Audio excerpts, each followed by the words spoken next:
Do you see this wallet right here? It's my physical wallet, and in it I have about 1,000 naira. Here we go. You see that? 1,000 naira. We could also call this currency, right? So, how did I get this currency into my wallet? I simply went to the bank or ATM, withdrew the funds, and slid it into my wallet. As easy as that. But you see, when it comes to cryptocurrencies, it's not exactly easy or straightforward to just get, like, maybe go to the bank to withdraw cryptocurrency and then put the currency into your wallet. No, these are digital currencies and they need digital wallets, and you can only get them from digital banks in quote now, like exchanges. And in this video, that is all we're going to be talking about. Like, we're going to break down the concepts behind exchanges and wallets. Oh, and by the way, this video is going to be a two-part series in which in the first part we'll talk everything exchanges, and in the second part we'll talk about wallets. But by the time you're done with both videos, you will have a very good understanding of who truly has custody of your money or cryptocurrency. What is up, smart investors? This is Funmi here from Cryptocious Me, and we are on a mission to push for the mass adoption of cryptocurrencies. And how we're going to do that is by simplifying all the technical jargon surrounding the cryptoverse so that you're only left with information that's good enough to take action. And if all that sounds cool, then be kind enough to hit the subscribe button, turn on the bell icon so you don't miss anything. Now, you know the drill, right? Nothing I say here should be considered financial advice because I'm not a financial advisor. As a matter of fact, I studied microbiology in school and I can't even remember jack about what they taught us. So, anyways, be aware that all forms of investment comes with a considerable amount of risks. So you always want to do your due diligence. And if we're cool with that, then I'll see you in the cryptoverse, hopefully without the sunglasses because I can't see jack. Hey, welcome back. Now I can see. Anyways, this whole cryptocurrency thing, digital money, everything is like online and digital. It makes you start to wonder who truly is in custody of your money. Because while it's very easy to get fiat currency, like I showed you before in my wallet and my 1,000 naira, while it's very easy to get this into my wallet, it's not that simple when it comes to cryptocurrencies. Getting your desired crypto into a particular wallet is not a very straightforward process, but it's not something that is out of your reach. In fact, if you follow this video carefully, you should be able to do it after the two-part series. All you need to do is pay attention, learn how it's done, and you'll be well on your way. To get started, you need to create an account with a custodial or non-custodial wallet provider like Binance, SafePal, Trust Wallet, MetaMask, Coinbase, all the heavyweights in the industry. And the second thing you will need to do is to secure your private keys and password that you generate from creating these accounts. For now, I want you to think of your private keys as kind of like your BVN, your bank verification number. That number that you're not supposed to give to anyone. Yeah, it's the same thing with your private keys. You're not supposed to give it to anybody. Thirdly, once you're done with account creation, you now have your wallet address. So all you have to do is copy that wallet address and send to someone to receive payment. Now, think of your wallet address as kind of like your bank account number. That's the one that you should share to everybody. If you ask me for my bank account number right now, I'll give it to you. I'm really generous with that most of the time. Now, once you've done these three things, you should be able to easily get crypto into your wallet, but not so fast. Hold on, because you need to understand some certain things. While I was talking about the three-step process to get crypto into your wallet, you heard me throw some words like custodial, non-custodial, and maybe it got you confused. But not to worry, because it's time to break those down. Before getting crypto into your wallet, you need to understand what custody is all about. In financial circles, custody refers to the holding of an asset, usually by an institution, kind of like a bank. This is what makes custodial services desirable because somehow it mitigates against risk. Imagine having to keep your money at home versus having to keep your money in the bank. Of course, it's safer in the bank. And of course, in the cryptoverse, there are custodial services as well. But the thing here is a custodial service in the cryptocurrency will be the one who is in charge of your private keys. Remember your BVN that you're not supposed to share with anybody, but if you're going to use a custodial service in the cryptoverse, then you'll have to let go of your private keys. It won't be your responsibility. In as much as this might sound very helpful, like say for you to keep your crypto with a custodial service, it comes with its own kind of risks as well. In the past, certain custodial services have been hacked, with the users losing hundreds of millions of dollars in crypto to the hackers. Because the keys were not yours and your money was with them for safekeeping, you most likely lost your money. Yeah. Even the popular Binance has been hacked before. Now, you might be thinking, so how do you keep your crypto safely? That's where providers of non custodial services come in. They give you non custodial wallets like MetaMask, like Trust Wallet, Argent, and all the popular ones out there.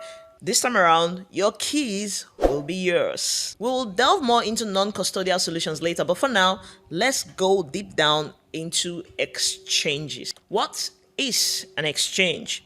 A cryptocurrency exchange is a platform where you can trade or swap different cryptocurrencies, and the journey usually starts with fiat currency. You will need to have some form of fiat currency, either the Nigerian naira or United States dollars, to buy crypto. In most countries, you can just log in, create your account with an exchange, log in, and buy crypto with your debit or credit card. But in some countries like Nigeria, buying cryptocurrency directly with your debit card is not legal. So you would need to look for solutions or platforms that permit peer-to-peer transaction of cryptocurrencies, kind of like the Binance peer-to-peer network.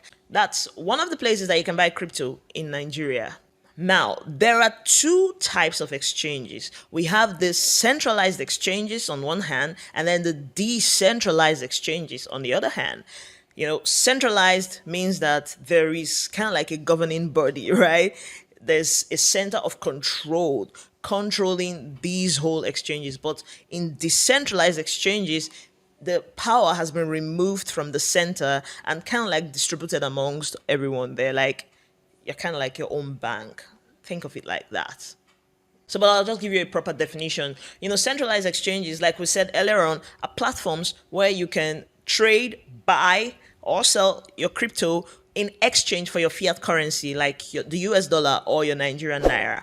And that's not all. You can also trade between digital assets. For example, you might have Bitcoin and you want to convert some of that Bitcoin into Ethereum or Solana or any desired cryptocurrency of your choice. All that can be done in a centralized exchange. So, like we already alluded, centralized exchanges are custodians. They function as custodians and they help you keep your crypto, meaning that they are the ones who are in charge of your private keys. Now, you might be wondering, what's all this talk about private keys, right? I'll tell you. A private key is a secret number that is similar to a password, and it is used in cryptography. Cryptography is the science of hiding things in code. So in cryptocurrency, private keys are used to sign transactions, and it's also a proof that you are the owner of that address on the blockchain. So you see that knowing your private key and owning it, securing it yourself, it's so important because it's kind of like the key to all your money on the blockchain. There is a popular quote by Andreas Antonopoulos where he said that not your keys, not your crypto. And he's 100% correct, because if you're not the one in charge of your private keys, then you're really not the one in charge of your crypto and anything can happen. So not your keys, not your coins. Another advantage of being the one in custody of your private keys is that if anything happens to your wallet where you currently are using your private keys, for example, Trust Wallet goes down and becomes out of existence, right? All you have to do is take your seed phrase or your private keys and move it onto another non-custodial wallet, maybe like MetaMask. MetaMask, that misbehaving very well right now, but no problem. So maybe like MetaMask or SafePal or Argent or any of all the numerous non-custodial solutions out there. I think that's pretty cool and neat, right? Now, let's talk about decentralized exchanges, also known as DEXs. So, decentralized exchanges are kind of like the direct opposite of centralized exchanges in that it's a peer to peer marketplace where crypto traders make transactions directly without handing over their private keys to a third party or an intermediary. These transactions are facilitated by a wonderful phenomenon called smart contracts. Don't worry, we're going to talk more about smart contracts in another video, but for now, all you need to know about smart contracts is that they are self-executing agreements written in code. The concept of smart contracts has eliminated the need for trust in financial transactions in the cryptoverse. So much so that I don't need to trust you to do transactions with you. Instead, I'll put my trust in the code because the code has been written in such a way to execute whatever it is that we're agreeing on.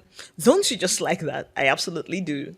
So we said that decentralized exchanges is a peer-to-peer marketplace, right? Meaning someone has to be ready to sell to you at a particular price and quantity, right? So now you might be thinking, do I start to knock on doors asking people, do you want to buy crypto? I have crypto for sale. Do you want to sell crypto?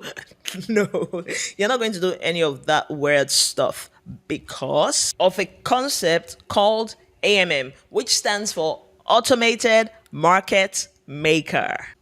AMMs is the secret engine that powers smooth transactions in DeFi, that's decentralized finance. Now, what is an AMM? Once again, we're going to have a detailed video about what an automated market maker is. But for the purpose of this video, I just want you to understand that an AMM is a type of decentralized exchange where one trades with a smart contract instead of a person. To fully understand what an AMM is, you first of all have to know what a liquidity pool is. And now, let's run over to Binance for a proper definition of a liquidity pool. Liquidity is a measure of the ease at which an asset can be converted to another asset without directly affecting its price. In simple terms, liquidity describes how quickly and easily an asset can be bought or sold. For example, you might have a very big house in a very good location, or maybe an expensive car that everyone turns their head to look at you when you go by. But if you want to sell that house or car, it's not going to be automatic because you would have to put an ad up, get people to start to come check the car. And if you need money instantly, that is not a very good option to go by because that money is not going to come instantly. So what this basically means is that your expensive car or house is not very liquid after all. The same thing applies in the cryptoverse. To enable faster transactions, an exchange will have to be very liquid, meaning that there has to be money in the pool for people to trade with without having to wait for an available buyer or seller, as the case might be. Let's break it further down. If I come to the market with 100 USDT, that's US dollar tether, which is a stable coin that has exactly the same value as the US dollar. So if I come to the market with $100, maybe to buy Bitcoin, I don't need to wait for someone who is willing to sell Bitcoin for me at $100. All I have to do is give the $100 to the exchange, and in return, immediately I'll get my Bitcoin because there is liquidity. And then the same thing, if I want to convert that Bitcoin that I have bought into Ethereum, for example, all I have to do is swap it. Just click on something that says swap, and immediately my Bitcoin is converted to Ethereum with maybe some fees here and there. I don't need to wait for someone who has Ethereum and is willing to take Bitcoin as payment. The exchange will make it possible for me to do that because the exchange is liquid. They have a liquidity pool, a place, kind of like a reserve of money for faster transactions like this. Now you might be wondering, how does money get into the liquidity pool? Oh, well, it comes from people like you and I who are called liquidity providers. They have these funds that they're not using to trade at the moment. So instead of just letting it lie fallow in their wallets, they'll instead use it to create or provide liquidity to an exchange. And what do they get as return on investment for keeping their money in a liquidity pool? So here's what happens. Whenever we do transactions on a decentralized exchange, for example, I want to use my $100, remember, to buy $100 worth of Bitcoin, or I want to convert my Bitcoin to Ethereum, all these transactions at every step of the way, I'll be charged a certain fee. So this fee is what is shared amongst all the liquidity providers. Now, make no mistakes to think that this is small money. It's actually a lot of money because people trade in hundreds of millions of dollars, sometimes even billions of dollars on these exchanges. Now that we're clear about what a liquidity pool is, what liquidity is, and who a liquidity provider is, we can now fully understand what an automated market maker is.